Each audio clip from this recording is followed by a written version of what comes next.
I find it so interesting because I almost try to avoid that conversation when I talk to people, because you talked about when you guys do your evaluations that it's the understanding that there are outliers, right? And Dan and the everybody in the college baseball public talk about Alex Madera and talk about Seaver King and talk about those things, but those are about as they're the outliers of Division 2 and Division 3 baseball players that are now playing at the Division 1 level. And I think the point you made of you have to have a lot of success to end up in that position where you are that Yeah. guy, where you are Seaver King or you are Alex Madera. And I'm leaving out hundreds of guys that have made the leap that, we've all seen, coached against, or heard of through the grapevine. But I find that part of the conversation so hard to go, because I remember specifically recruiting a certain kid who was being recruited by some Division 2s and Division 1s, and he mentioned to us on his recruiting visit that, well, how would you guys feel if I went to X school and transferred to you guys? And it was like, we never talked to that kid again.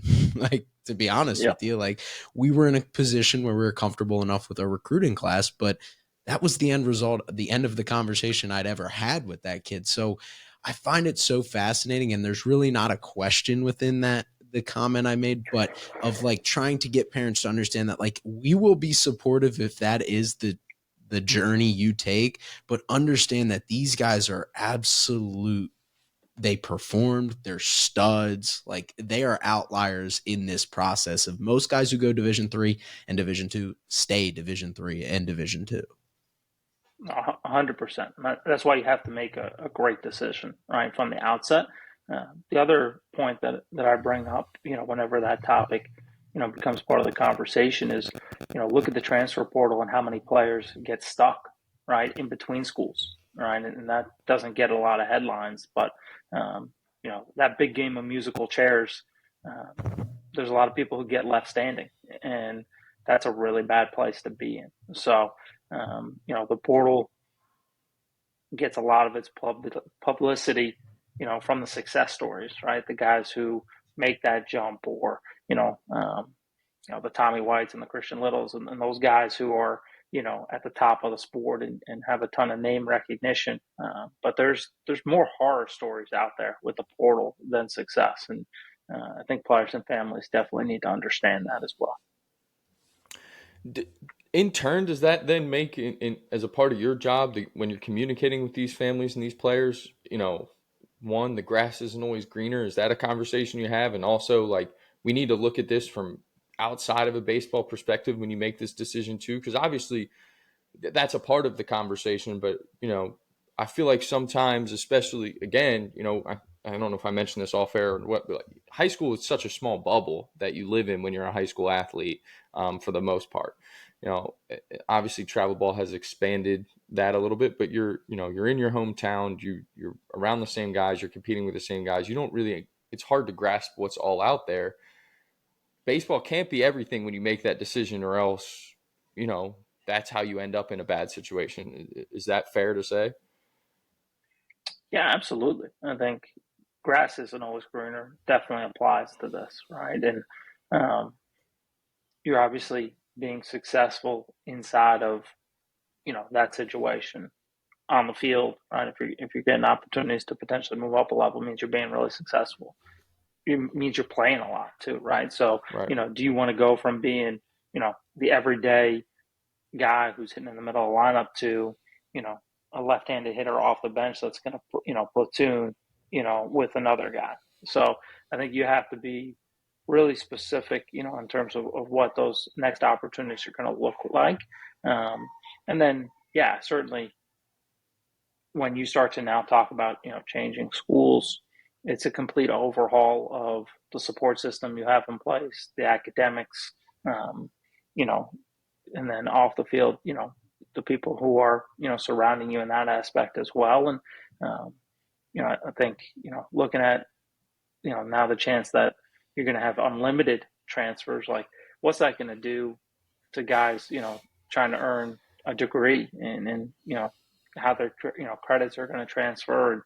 And, these are conversations that need to be had, because families and players, definitely don't understand that, um, we have a young man right now as part of our program who's in the portal here mid-year, and we're talking about him going to a junior college, right, and how that's going to affect the next couple of years, and having to get his AA and things of that nature. So just making sure that families have a really good perspective on how their decisions are going to affect the process going forward, is key, because again, they don't have the experiences, they don't know the landscape of all these little bit of minutia here in terms of eligibility.